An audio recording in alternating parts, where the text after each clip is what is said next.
Hello my friends, and welcome to the 20 best weapons in Act 1 of Baldur's Gate 3. Hope you're all doing well. Over the past several months, I've gone through and rated every single weapon in the game in extremely detailed tier lists, and so today we're going to summarize all of that and talk about the 20 best weapons in Act 1 of Baldur's Gate 3. Of course, we'll cover Act 2 and 3 in subsequent videos. Which weapon you use is an incredibly important decision when you're planning an honor mode run. Your weapon is the main factor that determines your damage. It enables you to use more powerful builds if those builds have powerful weapons, and what build you use is in large part determined by what kind of weapon you want to use. So understanding the options available will make your runs vastly smoother and more powerful. Now, we all know that jokes only get funnier the more times you tell them, so the genesis of this video is very simple. People enjoyed my weapon and item guides, so if I teach them which are the best weapons to use, then... Oh no, I've screwed up again! Alright, well, it's too late now. Before we begin, we should take a quick moment to talk about what we mean when we say best weapon, because there's a lot of different definitions that could go in this place. Could be coolest looking, could be largest, could be most damage, could be goes in the most builds. So I'm going to use a very simple definition when we're talking about the best weapons to use in the game. And that is it easiest to win honor mode with? If this piece of gear features in your playthrough, how much more likely does it make it for you to win the game? There's three factors that go into the consideration here. The first, of course, is the power level of the weapon itself. How much damage a weapon does and how powerful its secondary effects are the most important things about it. That's especially true for weapons compared to non-weapon items, because the purpose of a weapon is mostly to do damage or increase the power level of your spells, etc. So the more powerful a weapon is, by far the most impactful thing, on how good it is for your actual playthrough. The next thing that we have to look at is how early does it impact your playthrough? A weapon you can use all game is going to be more impactful than one you get only at the very end of the game, so weapons that show up earlier in the act are going to be valued higher than weapons that show up later, because you can use them in more fights, and so they will be easier to prioritize building your characters and strategies around, and will be better for your party overall. Finally, I'm going to look at the weapons that go on the most builds and are the most versatile. One of the great things about a powerful weapon is it can enable an off-meta or less powerful build to still be extremely good, and so weapons that enable a lot of different strategies or go on a lot of different builds are more valuable than ones that are very narrowly focused on a very specific strategy. So those are the factors that we're going to look at when we're rating these weapons. Finally, before I begin, I do want to take a quick moment to say thank you so much to Jack for the $10 donation, Albino for the $20, Lost Soul Man for the $10, and Professor Jonas Jardim de Paula and Obata Khalid for becoming channel members. Thank you so much, my friends. I really do appreciate the support. Alright, let's talk weapons. I'm going to start with not one, but actually two honorable mentions. These weapons don't quite crack the top 20, but are very much worth talking about for various reasons. The first of these is the Everburn Blade. The Everburn Blade is a greatsword that does an extra d4 of fire damage, and is available right from the very beginning of the game. A greatsword that does an extra d4 of fire damage is a pretty powerful weapon. Greatsword is probably the best of the two-handed weapon types, because the 2d6 base damage that they get is the most average damage, and the extra d4 of fire damage makes this a pretty powerful early game weapon. Why then don't I rate it higher, given that it's available super early and quite powerful? And the reason is that, secretly, any weapon in the game can become an Everburn Blade, because almost any weapon in the game can be dipped in a fire source in order to get an extra d4 of fire damage. So if you are regularly dipping your weapons in fire, the Everburn Blade is identical to a non-magical greatsword. That still makes it a pretty useful weapon in the early game, because it's a guaranteed greatsword that you're going to get right away, meaning that you can use it in the fight where you get it if you command or disarm the boss in order to pick this weapon up. You can use it to get extra XP on the Nautiloid, and you'll use it for the first couple fights in the game. You're also guaranteed to have a character that can use it when you get it, because you won't have respect Lae'zel at that point, and so she will always be able to use the Everburn Blade no matter what your planned party composition is going to be. So this weapon will always come up, but it is redundant with the ability to set things on fire. Weapons that are already burning can't be dipped in fire or poison again, so this weapon is identical to a non-magical greatsword after the first, as long as you're dipping things in fire. Now, I will say that I personally value this weapon quite a bit higher because I'm far too lazy to dip my weapons in fire before every combat, but from a pure optimization perspective, this one doesn't quite crack the top 20, still very useful to get. Great for the very, very early game, obviously. Every party is going to be able to use this because a greatsword this early in the game is still the highest damage weapon that you're going to have, and will remain relevant throughout a big chunk of Act 1 if, like me, you don't enjoy microing setting all your weapons on fire before every combat. The second honorable mention is a weapon that's honestly quite easy to overlook, but very much worth paying attention to, and that is the +1 Morningstar. I should also mention, actually, the weapon description cards here that are included in these slides are from the Baldur's Gate 3 wiki, mildly edited to cut down on unnecessary length. So shout out to the people who write and maintain the wiki, you guys are awesome. And I've also included where you can find these weapons in the where to find section from the wiki. Obviously there will be some mild spoilers as a result, but the game's been out for a while, so I'm much less worried about spoiling the locations of specific items, especially in Act 1. Now, the +1 Morningstar, why do I suggest this generic, not very exciting looking weapon? The reason is this weapon action here, Heartstopper. Smash an enemy's chest and possibly inflict chest trauma. Chest trauma is a constitution saving throw, or enemies get 2 turns of this effect that reduces the number of actions they get in a turn by 1.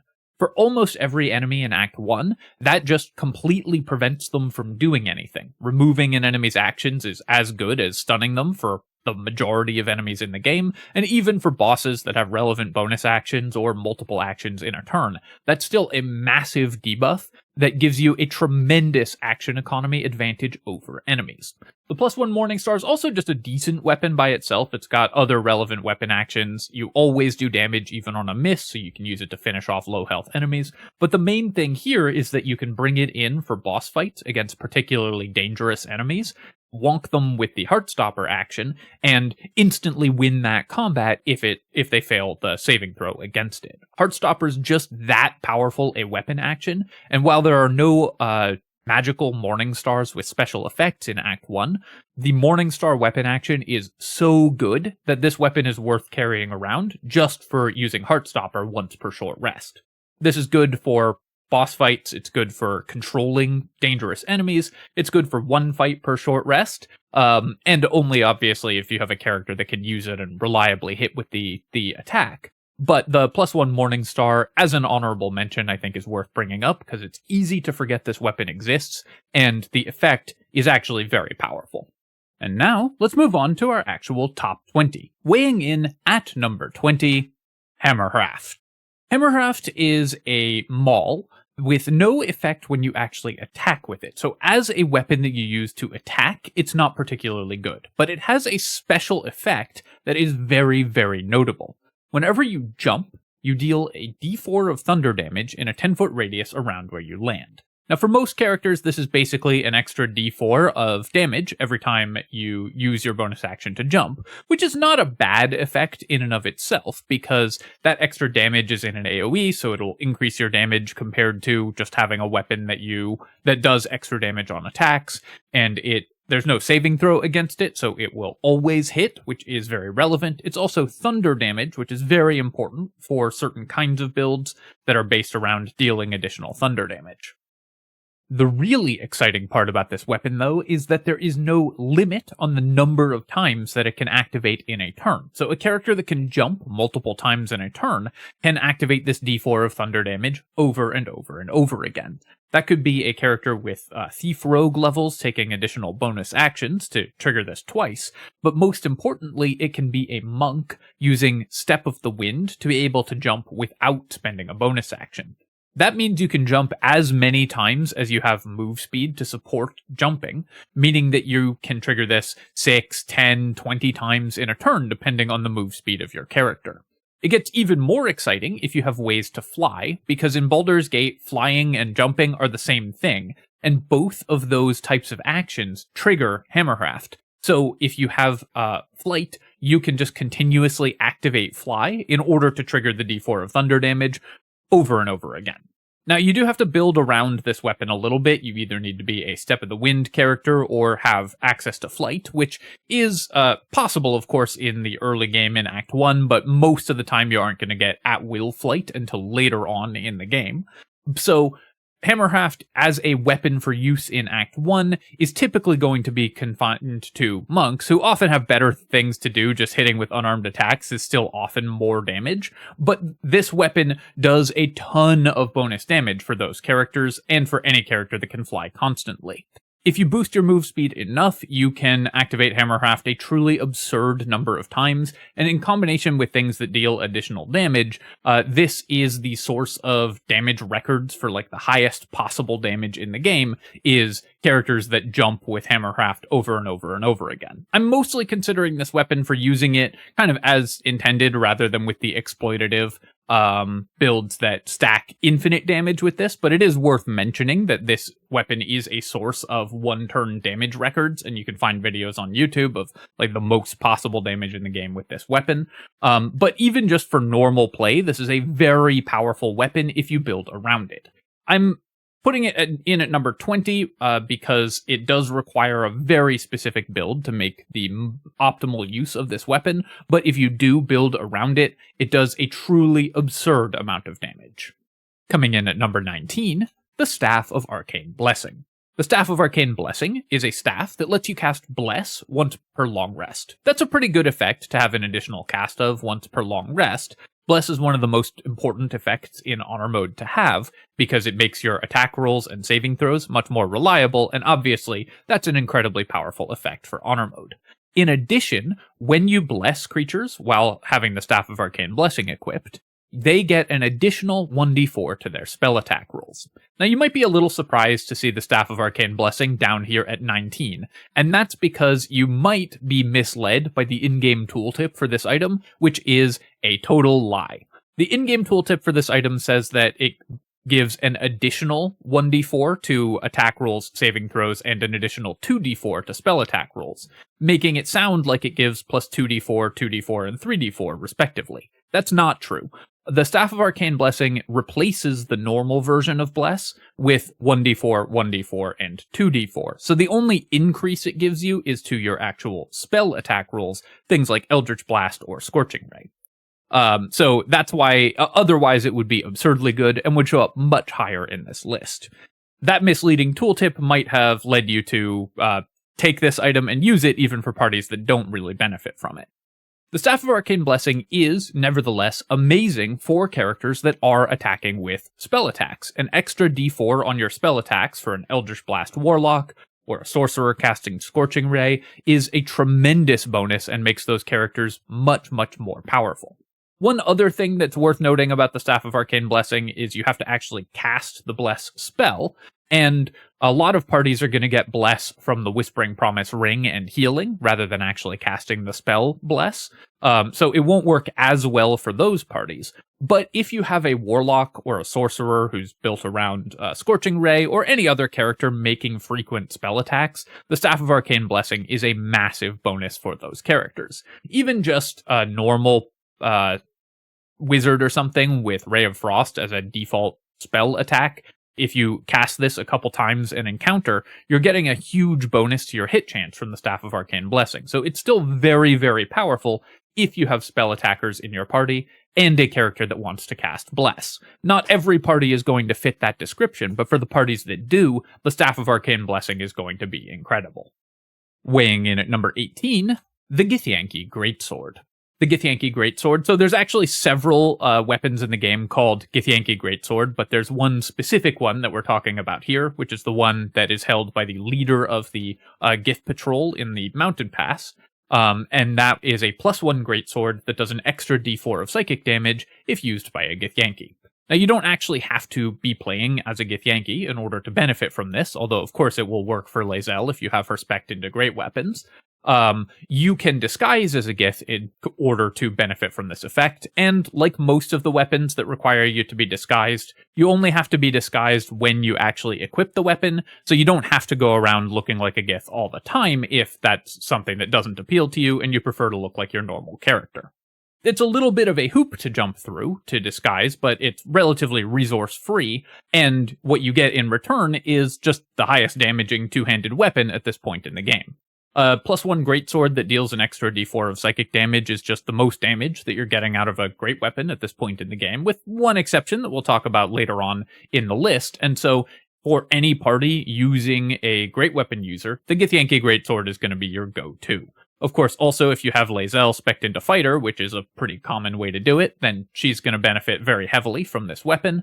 But the Githyanki Greatsword just does so much damage at the point in the game at which you get it, that it's worth jumping through minor hoops in order to make use of this weapon. And number 17, the Club of Hill Giant Strength.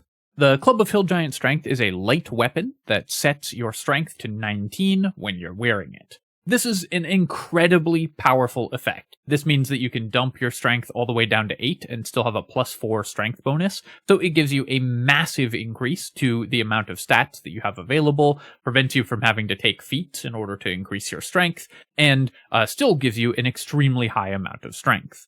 Why isn't it higher? The reason is that, of course, in Baldur's Gate, it's competing with the Elixir of Hill Giant Strength, which gives you 21 strength and doesn't require your weapon slot.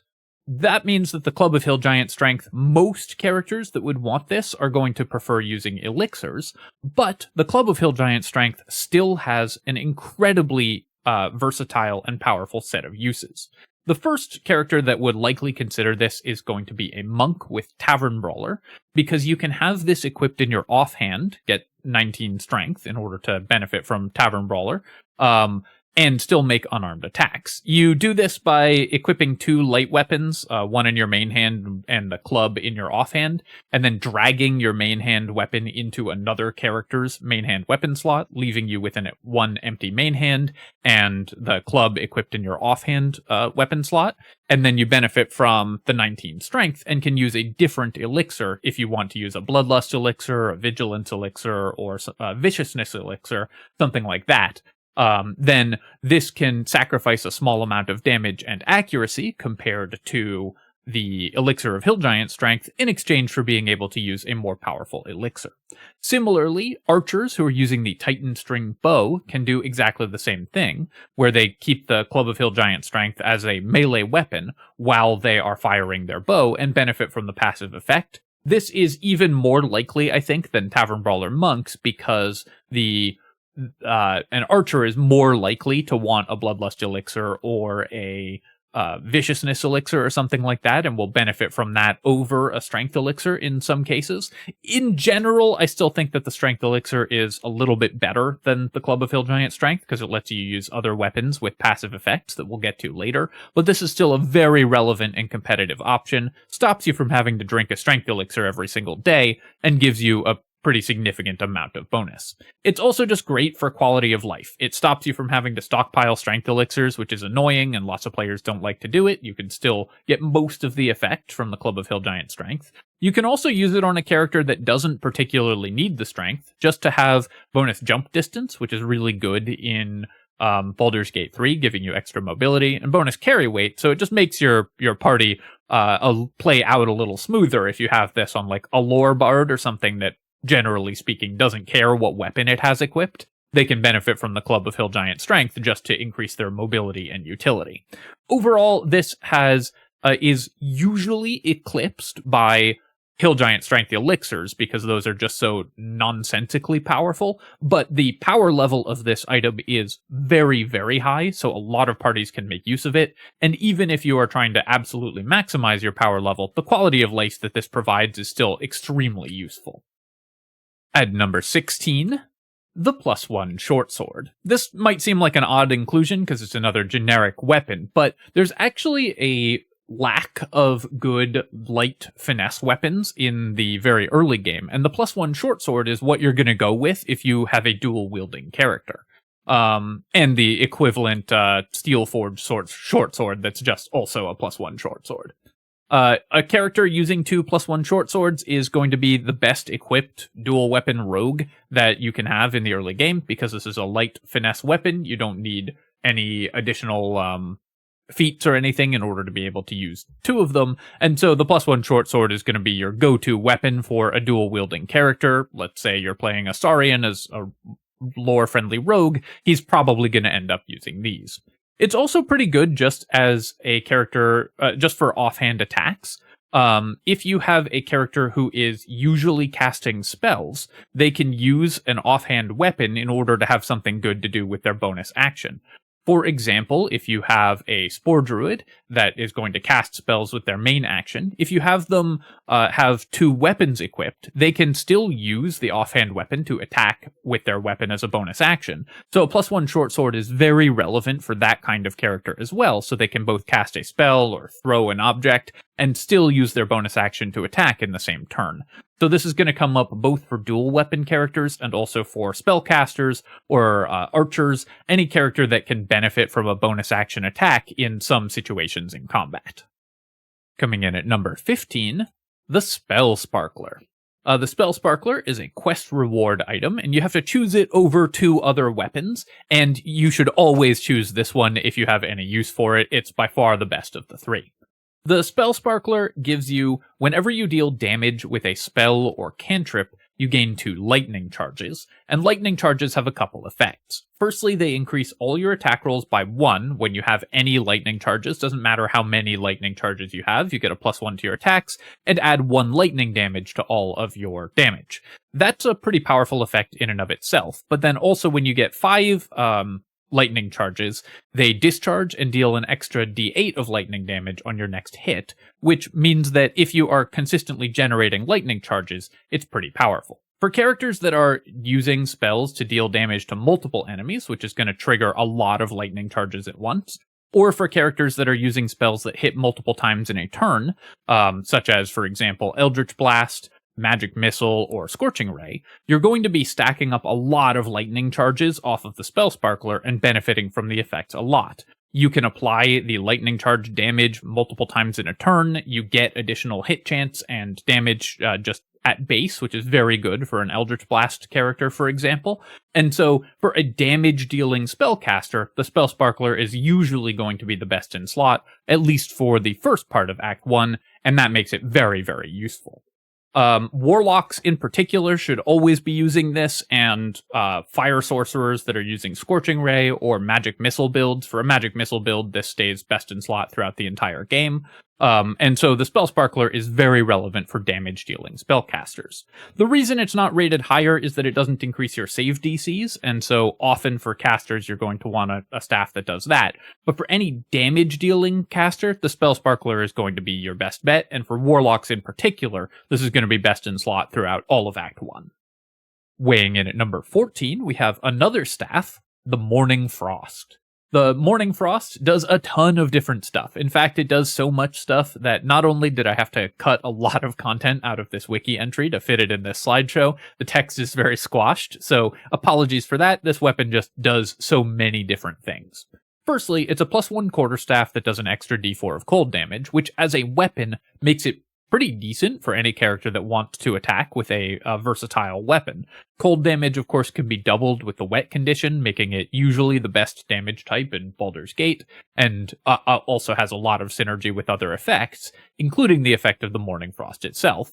So as a weapon, this is actually just a very solid weapon to attack with.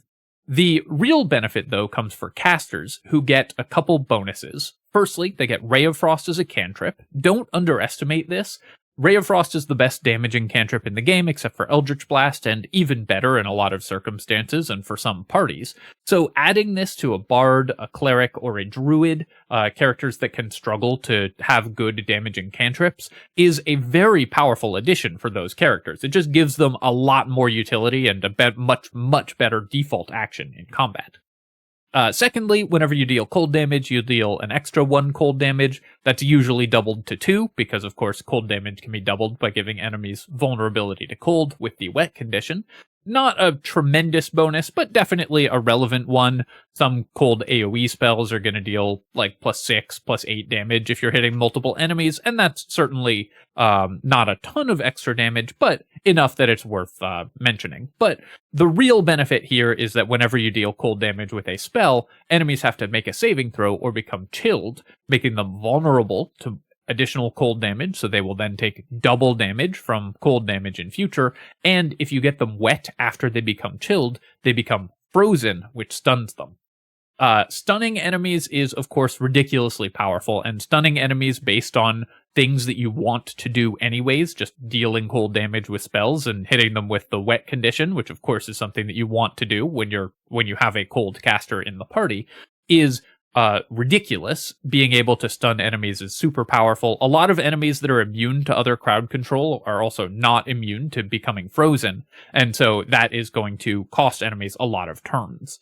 This increases your damage dramatically and lets you crowd control enemies for free very, very frequently, making it extremely powerful. A lot of honor mode parties are going to have incidental cold damage, just because a lot of cold damage spells are very good, and some cold damage weapons are very good. And getting enemies wet is great both for fanfiction and also in Baldur's Gate, because it increases the damage that you're dealing to them incredibly heavily, meaning that you are going to be able to obliterate encounters much, much faster. This not only inflicts vulnerability, but takes advantage of that effect. Wet, I think, is one of the absolute strongest strategies you can use. I built an entire party around abusing that condition. You can find it under, I think, the best blasting party in Baldur's Gate 3. Blasting there, not intended as a pun, but you can take it as one if you have a dirty mind. And the Mourning Frost enables that strategy very strongly, as well as being a really cool option for a ton of different builds. There's a lot of strategies built around it. It's obviously only good if you are dealing ice damage, but most casters are going to be able to do that. So if you have a sorcerer or a wizard in your party, or if you have a weapon monk that's not built around Tavern Brawler, that's another great option. And just giving your casters Ray of Frost is very relevant as well. So the Mourning Frost is just going to show up in a lot of different parties and be very good in all of them. And lucky number 13 has a thematically disturbing name, the Skinburster. The Skinburster is a +1 halberd that whenever you deal damage with it, you gain 2 turns of Force Conduit. Force Conduit reduces all damage dealt to you by all physical damage dealt to you, so bludgeoning, piercing, and slashing damage by 1 per turn of Force Conduit remaining, and stacks up to 7 times. So if you deal damage with this weapon twice, you're going to be reducing all incoming damage by 4. That is a pretty powerful effect. Damage reduction stacking is very good in Baldur's Gate 3. It's a strategy that I think is generally speaking overlooked a little bit, because so many guides focus on dealing overwhelming damage to enemies before they can act. But if an enemy does get to act, you can pretty easily stack up enough damage reduction that they can't meaningfully hurt you between damage resistance and things like Force Conduit. If you have a barbarian, you have built-in damage resistance, so the Skinburster will prevent that character from taking pretty much any meaningful damage if they're hitting with it regularly. The amount of damage reduction that you get from this item is amazing just by default. It gives you a huge amount of stacking damage reduction, stacks with other sources of damage reduction, like medium or heavy armors that reduce incoming damage, or Arcane Ward from Abjuration Wizard, if you have a wizard multiclass that can use this weapon, for example. But then also, it gets even better if you are hitting multiple enemies with a single swing. You can do this by default with the Skinburster because it has, as a halberd, the cleave weapon action, just letting you hit up to 3 enemies. That's 1 attack in order to stack 6 stacks of Force Conduit, meaning you can get to the maximum 7 in a single turn with any character that has extra attack. Hit 3 enemies with a cleave, and then hit 1 again, and you're all the way up to 7 right away. But also for characters that attack in an area of effect by default, like Swordsbards with their AoE slashes, or Tiger Barbarians with their AoE Tiger Barbarian slash when in rage, the Skinburster is going to stack damage reduction even faster. A Tiger Barbarian is an ideal user for the Skinburster, because they're going to stack a huge amount of damage reduction very, very easily, and they already have resistance to physical damage just from their Barbarian Rage, so they're going to have incoming damage and then reduce it by 7, plus any additional damage reduction that you have. Most incoming damage, when reduced that much, is trivial to heal back up or just ignore in a fight, making those characters basically invincible. Any strategy built around damage reduction stacking can benefit very heavily from this weapon, and while you do have to build around it a little bit, you can also just put it on any character that's attacking with great weapons for extra damage reduction, and that will be a totally reasonable use of the weapon as well. So not only is this great when built around, it's also by default just a pretty nice weapon. Very, very powerful weapon that a lot of parties should look at. Coming in at number 12, a weapon that I actually underestimated significantly in my tier list, and that people pointed out in the comments I had missed how good this weapon is, so we have moved it up for this video, the Hunting Shortbow. The Hunting Shortbow is a +1 shortbow that lets you cast Hunter's Mark once per long rest. Of course, because it's Hunter's Mark, it will transfer, so you only need to cast it once per long rest unless you lose concentration on it, and gives you advantage on monstrosity enemies. There's a couple things that make this item incredibly good. Firstly, you get it very, very early. It's available from a merchant in the Grove, so you can just buy it immediately, meaning that it's the first magical bow that you're going to have access to, so any party with an archer is probably going to want to pick this up. Secondly, Hunter's Mark as a bonus action increases your damage output dramatically for characters that don't normally have access to something like that. You can use this weapon on a melee character, like a rogue, for example, just to give them an extra d6 on every one of their attacks, and that will increase their damage output enormously. A fighter, rogue, paladin, whatever, that doesn't normally have a damaging bonus action. Doesn't normally have a damage increase. Rogues obviously normally have damaging bonus actions, but don't normally have damage increases, can benefit a lot from having Hunter's Mark, and when they wouldn't normally have it available, and since it's Hunter's Mark, they can concentrate on it all day and continue to benefit from the damage of that throughout the entire adventuring day. Secondly, the advantage on monstrosity enemies is a passive bonus, so this works regardless of whether you're actually attacking with this bow. There's a lot of dangerous monstrosities in Act 1, and for a melee character, you can just have this equipped in your ranged weapon slot, use Hunter's Mark to increase your damage output, and passively get advantage on all your attacks against monstrosities, making that character much more effectively without spending a weapon slot at all. So the Hunting Shortbow's passive benefit is very good in some encounters, and the activated ability of Hunter's Mark is very, very useful in some encounters, especially if you're a character that doesn't have a damage increase like Hex or Hunter's Mark, or doesn't have great bonus actions. This gives you something good to do with your bonus action at the beginning of combat.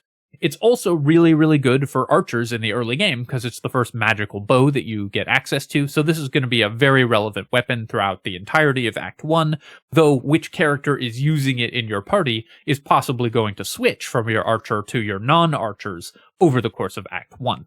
Great weapon because it gives you a benefit without really spending a resource because it uses the ranged weapon slot of a melee character, and also is relevant for archers before you get the Titanstring Bow.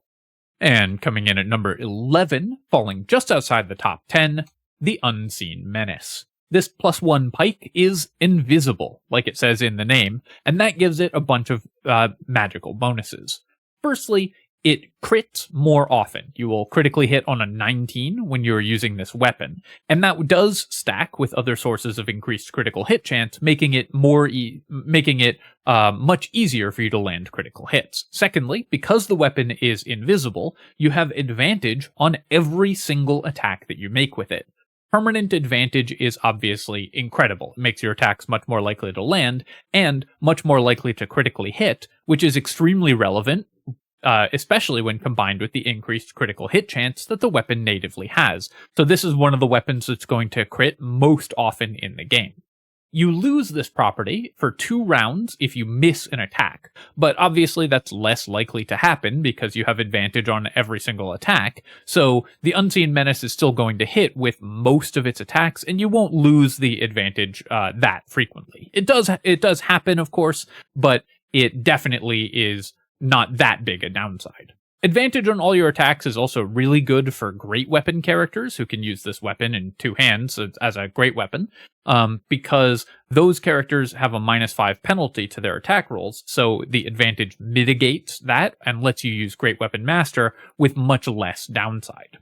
The reason that the Unseen Menace doesn't quite crack the top 10, because Permanent Advantage is an incredible ability, which would definitely make it powerful enough to do that, is just that it comes so late in the act, and there's a couple other weapons that are competing for this slot at this point in the game.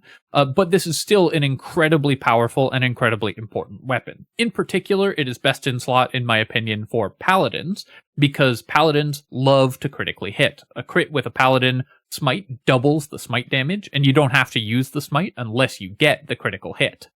That means that any party with a Paladin using the Unseen Menace is going to get critical smites vastly more frequently, and one-shot important enemies by doubling the very, very high smite damage. This is also a solid weapon for other characters, but in particular this benefits characters that are trying to land smite attacks like Paladins and Paladin multi-classes tremendously, and is best in slot for them for the rest of Act 1 and a big chunk of Act 2, making it an extremely important weapon for any Paladin-based party. And now we are getting into the top 10 weapons in Baldur's Gate 3 for Act 1 in Honor Mode. Weighing in at number 10, the +1 Hand Crossbow. Again, it might feel a little bit weird that a generic +1 weapon is showing up this high in the list, but let me talk you through what makes hand crossbows so good. So firstly, obviously, there's like the level 1 use for hand crossbows, which is you can equip 2 of them, use the sharpshooter feat in order for each of your attacks, with your main hand and your offhand attack, to deal 10 extra damage, and just have an extremely high damage archery setup. If you're a thief rogue, you can make multiple offhand attacks with your hand crossbows for even more additional damage. So just by default, the +1 hand crossbow is already a great weapon. There are not great hand crossbows in all of Baldur's Gate, but especially in Act 1, so the +1 hand crossbow is the best of them. So for any character that just wants to be a hand crossbow user, which is a very powerful strategy, then this is the weapon that you're going to go with.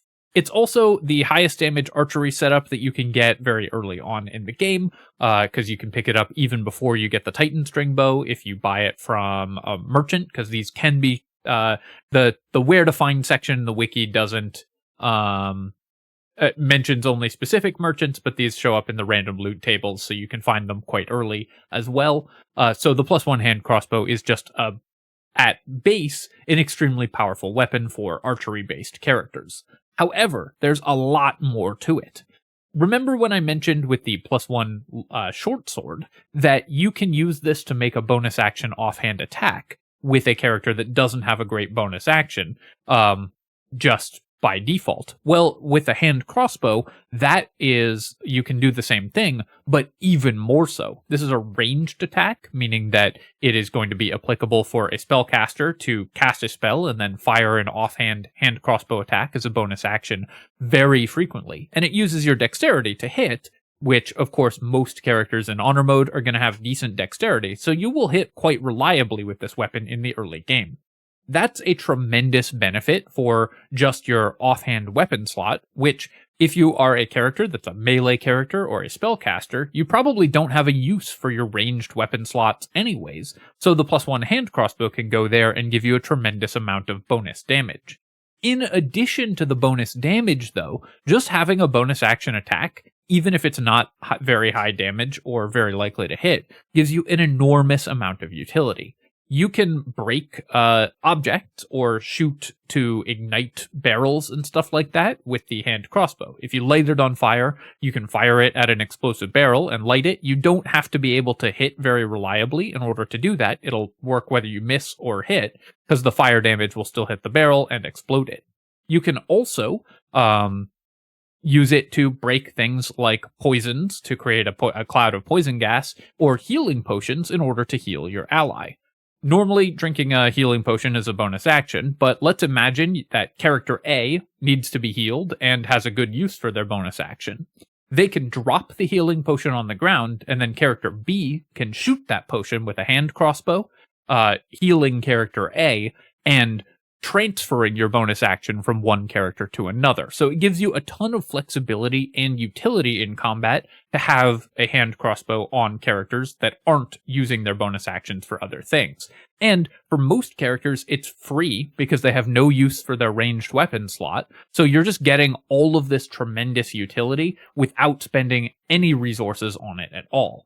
+1 hand crossbows and even non-magical hand crossbows are therefore incredibly worth stockpiling because the amount of flexibility they give to your party is tremendous. It lets you play more tactically. It also increases your party's total damage output dramatically if you have party members that don't normally have great bonus actions. So in the early game, this is a huge increase to your party's effectiveness, both in sort of the obvious ways, but also because it gives you so many more tactical options. The possibilities with hand crossbows, just making random offhand attacks, are functionally endless. I encourage you to explore it, but the +1 hand crossbow is a very, very relevant and important weapon.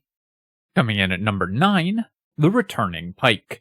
You all probably knew this was going to show up here eventually, and the Returning Pike, of course, is a critical weapon for one of the most dominant and most meta strategies in Baldur's Gate Honor Mode, thrown weapon characters. Throwing weapon characters are very, very good because they can use Tavern Brawler to double their strength bonus to hit and damage, making them incredibly strong, and the Returning Pike is the best weapon in the early game for those characters. Because it returns to your hand, you can use it over and over again, meaning that it just lets you do a bunch of extra damage. It's got the thrown weapon property despite being a pike, which is a kind of ridiculous mental image, but works extremely well in the game.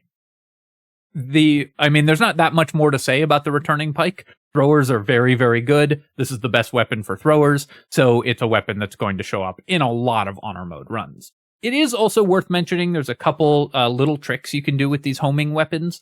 If you have a melee character, then the Returning Pike can be used as insurance against disarms. There's a lot of disarms in the game, which can be pretty dangerous, and normally it takes an action to equip or pick up your weapon. If you have the Returning Pike, you can throw it straight from your inventory, spending your attack action to do that, and it will return to your hands, undoing the disarm and giving you a weapon to attack with, while not actually spending any action economy on equipping the weapon and letting you attack as many times as you want. Shout out to the person who pointed that trick out in the comments of my polearms video. The Returning Pike is a useful weapon there, but mostly, of course, it's the best weapon for throwers, so one of the best strategies in the game uses it every time. Returning Pike, very good weapon.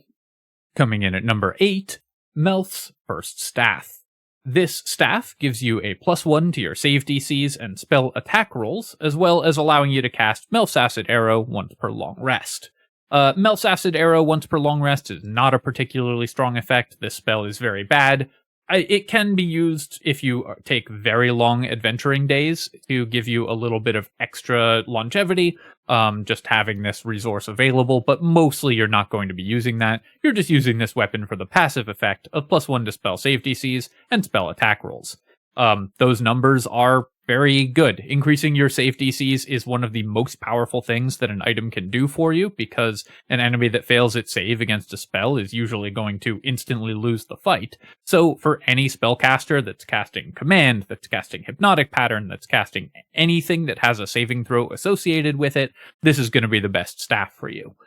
Warlocks and characters that are multi-attacking are generally going to prefer the Spellsparkler, or if you have a purely damage-focused spellcaster, but the first staff is also very good for those characters because it still makes them more likely to hit, and a lot of those characters are going to cast control spells, so for any caster that's casting anything with a saving throw, this is just the best staff out there. The numbers are good, so you should use it. Weighing in at number 7, the Soulbreaker Greatsword. The Soulbreaker Greatsword is one of my absolute favorite weapons in the game because it does so many things for so many builds. This is another one of the weapons that does so many things that I had to really cut a lot from the wiki entry and compress the text in order to fit it in this slideshow, which is a good sign when an item has that many powerful effects. Firstly, it's a +1 Greatsword that does an extra d4 of psychic damage, so it's like the Githyanki Greatsword, but just better because it also does a bunch of other stuff, and that was already a pretty nice weapon that you might even still be using at the point in the game where you get the Soulbreaker Greatsword. Secondly, it gives you a +2 bonus to your initiative rolls. Initiative is bar none the most important stat in Honor Mode. Going before your enemies is wildly better than going after your enemies because you can kill them before they get to take a turn. I can't overstate how good a +2 to initiative is on a weapon. You can either use this as a passive benefit for an archer or spellcaster that doesn't really need their weapon slot. They can just have a passive +2 to initiative, ensuring that they go first, or on a character that's actually attacking with this weapon to have a very powerful weapon and a +2 bonus to your initiative. In addition, it also, once per short rest, lets you make the special weapon attack Soulbreaker, dealing extra damage and forcing enemies to make a saving throw or become stunned. A stunned enemy almost instantly loses combat. I mean, I honorable mentioned the Morningstar, the +1 Morningstar, which has no other effect other than a worse version of this Soulbreaker ability. So Soulbreaker is an incredibly powerful effect that instantly wins combats where it goes off. So the combination of this being a very high damage weapon in and of itself, with a passive benefit to one of the absolutely most important stats in the game, and an active that is extremely relevant in boss fights, makes this just the all-around package. This weapon is going to stay relevant throughout the entire game. There are some characters where this is going to be best in slot all the way to endgame because they need the initiative bonus. This also gives a bonus to initiative to characters that often need it. Great weapon characters will sometimes not be able to get high enough dexterity or other bonuses to their initiative in order to reliably go before enemies, and the Soulbreaker Greatsword totally solves that problem for any build that's struggling with their initiative. In combination with 14 or 16 dexterity, you're going to go before most enemies if you have this equipped, and then any other initiative gear on top of that, and you're guaranteed to go first, which is what you want for every character in the game. It's especially good for boss fights because you can stun enemies and for great weapon users, but any character that needs initiative uses this. This is another one that just gives you so many stats, and all those stats are so good that the Soulbreaker Greatsword is just a very top-tier weapon because of how powerful it is. And falling just outside the top 5, the Blood of Lathander. The Blood of Lathander is the legendary weapon on this list. It's the first legendary weapon that you're likely to get in the game, and it is a +3 mace, meaning that it is going to hit incredibly reliably at this stage in the game because of the +3 bonus to its hit rate. The actual weapon effects of this weapon are fine. A +3 mace is an okay weapon to actually attack with. But if you have a lot of stuff that relies on hit chance, this is going to be one of your best options, because a +3 weapon is going to hit more reliably than a +1 or +2 weapon, obviously. So the Blood of Lathander may just be your weapon that hits most reliably for a character that has on-hit effects. In addition, though, it gives you a ton of awesome passive benefits. Firstly, you shed light in a 20-foot radius, and fiends and undead within that light radius have to pass a DC 14 con check every turn or they become blinded. Blinded is a huge penalty to those enemies, and getting it passively and constantly is amazing. And also the fact that it sheds light is very relevant in Act 2, so combined with the large number of undead and fiends that we're going to face, especially in Act 2, and that we need a light source, the Blood of Lathander is custom made for that and is going to be an extremely powerful weapon for Act 2. It also brings you back when you go to 0. That's not a tremendously important effect. You should strive not to go to 0, and it usually won't save you if that happens, but it can be relevant. But also, it gives you Sunbeam once per long rest, and that's a level 6 spell that you can get very early in the game. A level 6 spell this early is going to win pretty much any encounter that you cast it in. Unlike normal Sunbeam, you can't recast it. The Blood of Lathander Sunbeam is just a one-off, but that's still a huge amount of AoE damage, combined with a passive AoE blind, and great stats on the weapon itself. Somebody in your party should be carrying this for Act 2. It's just too good and too powerful not to, so you just should slap this on pretty much any character that doesn't need a specific weapon should be using the Blood of Lathander, because anyone can use it. It's a simple weapon, and it will just help you win Act 2 so much more smoothly, and it's just a very good weapon in and of itself. Again, this one is just a big pile of stats, and that big pile of stats is so large that it is worth taking for every party. And moving on to the top 5 weapons in Act 1 of Baldur's Gate 3.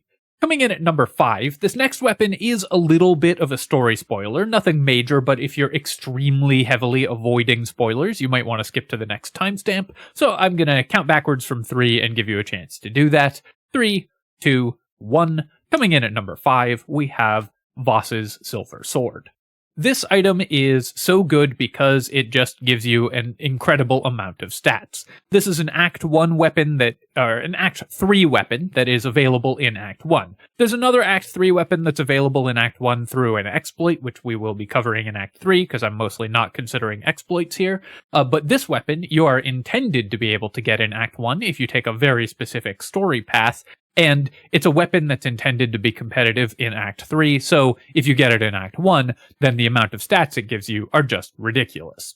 It's a +2 longsword, which is already better than most weapons that you can find in Act 1, that deals an extra d4 of psychic damage. You don't have to be a Githyanki for this one, you just get the extra d4 of psychic damage all the time. It also lets you cast Wrathful Smite once per long rest, which is an okay little boost to your damage. Not a massive boost, but a moderately significant boost. But the real benefit here is that it gives you an extra d4 bonus to damage and attack rolls against Githyanki, Aberrations, Fiends, and Elementals. This includes a lot of the most dangerous encounters in the game, and it works both if you're attacking with this weapon and if you have it equipped passively. In addition to just being the best damaging weapon available in Act 1, because a +2 weapon with an extra d4 of damage is just the best weapon that you can get access to in this act, it also provides this incredible passive benefit, which you can either use for an archer or spellcaster who doesn't need to attack with this weapon, or with a character who's actually attacking with it. It's a versatile weapon because it's a longsword, so it works for both one-handed and two-handed characters as a very, very powerful weapon, and gives you an enormous benefit in some of the most dangerous encounters in the game, because a lot of the hardest encounters in the game are against these enemy types. You're obviously going to use this on melee characters if you take the story event that gets you this item, because it's just a huge amount of stats for the characters, and all the way through the entire game, you will hang on to this weapon in order to use its passive benefits in appropriate encounters, because an extra d4 damage and attacks that stack with every other source of additional damage and attacks is just so ridiculous for the encounters that it's good in. This is another one that's just a big pile of stats, and it's even more a big pile of stats because most players aren't intended to get this in Act 1, only a very small subset of players do, so you get this as a reward for taking a very rare story choice, and the reward is definitely worth it, so if you are going that direction, this is a huge bonus to your character. And coming in at number 4, a weapon that remains best in slot for a very dominant strategy throughout a very large portion of the game, and for some versions of the character, is the best in slot weapon throughout the entire game, the Titanstring Bow. The Titanstring Bow is a +1 longbow that adds your strength modifier to damage dealt with this weapon, in addition to your dexterity. Remember that in Baldur's Gate 3, strength is free. You can get it from an Elixir of Hill Giant Strength for a +5, or Cloud Giant Strength for a +8, or you can use the Club of Hill Giant Strength for a +4 and use a different elixir. So you're adding additional damage to every single attack that you're making with the Titanstring Bow. Nothing else competes in terms of damage output until Act 3 for archers, and of course archers are very dominant as a strategy in honor mode. So for pretty much any archer, this is going to be your go-to for Act 1 and Act 2. You can get it very early in the act and use it the entire act, drinking elixirs to increase your damage output dramatically. Archers are very good at hitting the target that needs to be hit, because of course they're a ranged attack. So a damage bonus on a ranged weapon is better than a damage bonus on a melee weapon, because it's more likely to be used against a relevant enemy. In addition, even on honor mode, the Titanstring Bow has a lot of unique properties that make it even more powerful, where you can get the damage bonus twice. Any of the special arrows that have a rider effect will apply the Titanstring Bow damage bonus twice over, which is a bug, but wasn't fixed on Honor Mode. And on lower difficulty settings, you can get the Titanstring Bow damage bonus even more times. It'll apply additional times from any other damage riders that you have on your weapons. So you're going to see this damage modifier, which is already very high, like a +8 to your damage on every shot is huge, be something more like a +16 or +24 damage bonus, depending on exactly what setup you're using on lower difficulty settings.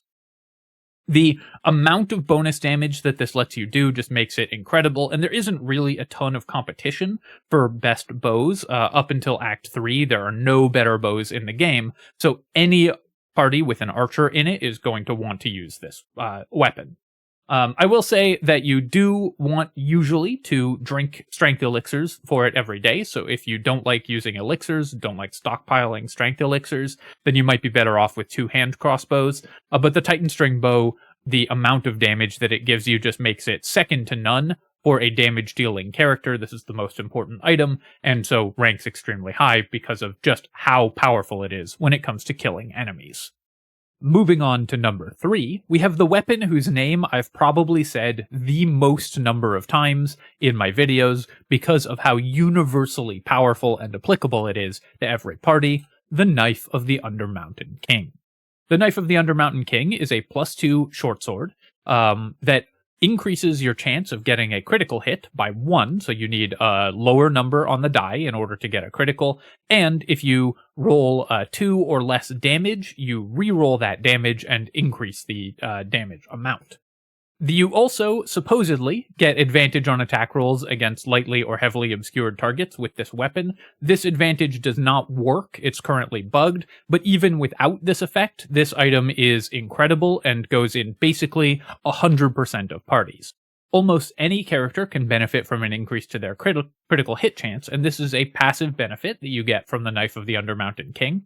So an archer can use this to fire to have an increased critical hit chance while firing their bow, because it's a passive, so you can just have it equipped in your offhand. A warlock can use it to critically hit more often with their Great Old One passive. A dexterity-based paladin can actually attack with it to critically hit more often with smites. Any character that's using a finesse weapon primarily is going to use this as their main weapon, and any character that is using any attack roll is going to want this as an offhand weapon. So the really difficult thing about this weapon isn't do you use it, but who gets it. The Knife of the Undermountain King is at its absolute best if you're stacking critical hit chance on a character, so for critical hit builds. For archery builds in particular, it makes a great passive weapon, but also it makes a great weapon if you have a 2-weapon fighting character, they're going to definitely want this, or if you have a finesse weapon character that actually wants to attack with a weapon, they will want this as well, though there is another finesse weapon that competes for that slot, which I'm sure you can guess what that one is.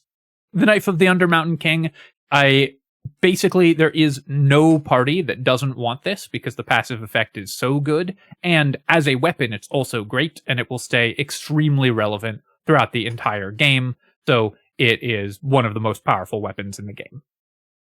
And coming in at number 2, this one may surprise some people because it's not the first thing you think of when you think of weapons, but I guarantee you it is worth the hype: the Bow of Awareness.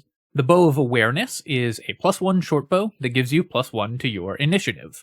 Now, this doesn't look that great at first glance because it lowers the damage of an archer significantly, but like every other passive effect on weapons, or most other passive effects on weapons, this works if you have it equipped in your ranged weapon slots but are using melee weapons. So any character can benefit from the Bow of Awareness. In fact, the only characters that don't want the Bow of Awareness are archers, because they want to be firing a bow that actually does damage, but every other character can have this equipped in their ranged weapon slot for a +1 to initiative, so it's basically a +1 to initiative that does not require an item slot that you just get absolutely for free on whichever character needs it the most.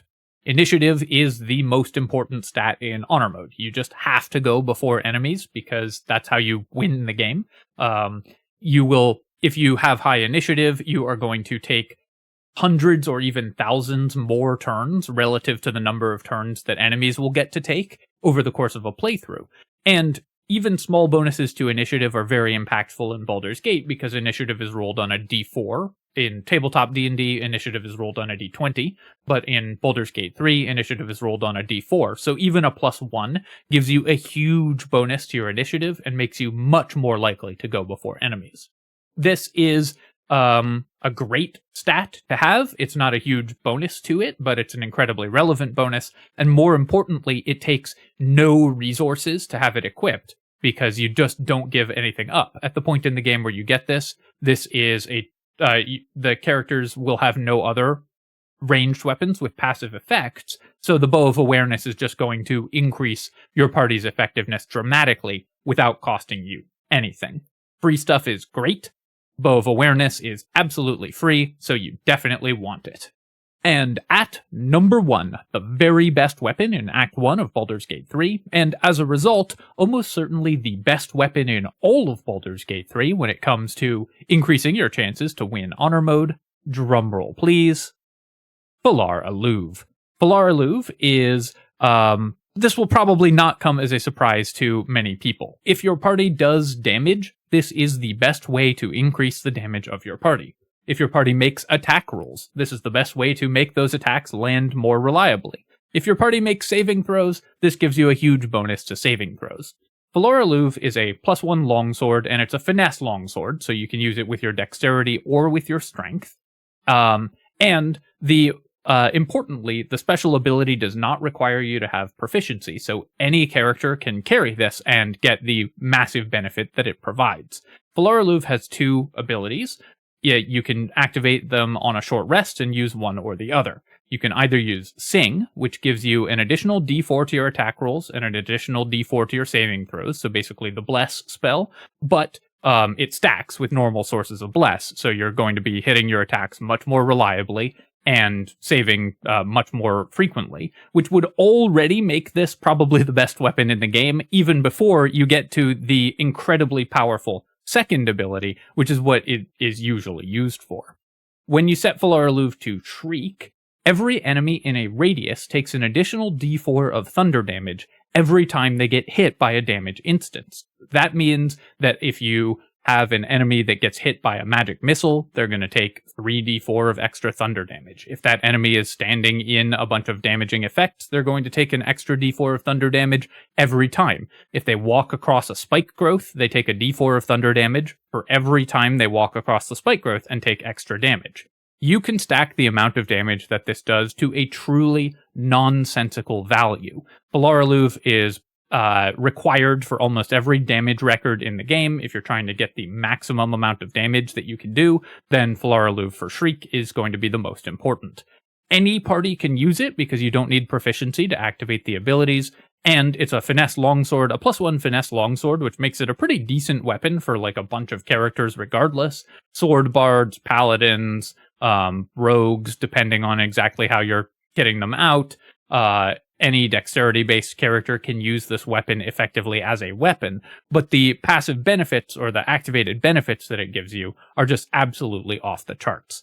I can't express enough how much damage this adds to your party every single turn, and I also can't express enough how much this would still be one of the very best weapons in the game, even if it didn't have its best ability. Even if it was just Sing, this would still be a mainstay in like every party. Because it's basically the Staff of Arcane Blessing, if the Staff of Arcane Blessing's tooltip was accurate, which would be one of the best weapons in the game. And it also has an incredibly broken ability on top of that. Phalar Aluve just does a truly ridiculous amount of stuff for a longsword that you get very, very early in the game. It's useful for every single party as long as you are doing basically anything in the game that involves rolling dice. You're going to want this weapon. It's especially good, of course, for parties that are dealing lots of damage instances with multi-attacks and things like Magic Missile, Scorching Ray, Eldritch Blast, etc. But any party is going to benefit massively from this. This will be a relevant item throughout the entire game, and most Honor Mode parties are going to want someone carrying this from the beginning of the game to the very end. So, Phalar Aluve is the best weapon in Act 1. Alright, my friends, I hope that you have enjoyed this look at the 20 best weapons in Act 1 of Baldur's Gate 3, and I hope it helps you plan out your Honor Mode playthroughs. Obviously, which of these weapons you get is going to be dependent on what builds you want in your party, of course. Not every party is going to use every one of these 20 weapons, but all of them are incredibly powerful for the parties that want them. If you think that there is a weapon that I'm missing from the list that deserves a place on it, definitely let me know in the comments. Or if you think that I should move things around drastically, let me know in the comments as well. As I mentioned already with the hunting shortbow, I'm very open to moving things around if people present good arguments as to why I missed something about a specific weapon. So definitely do let me know if you think things should change. Although, as always, this is a subject that people have strong feelings about, so do keep it civil in the comments, of course, because you're in public, so act like it. If you have enjoyed the video, then feel free, of course, to leave any comment, not just a comment on where you should where we should move items to. Any comment helps me out with the algorithm, so I appreciate that very much. Hit like on the video, which also helps, and of course you can subscribe to my channel for parts 2 and 3 of this series, more Baldur's Gate strategy guides, and other strategy game analysis. Cheers, my friends, and I will catch you next time.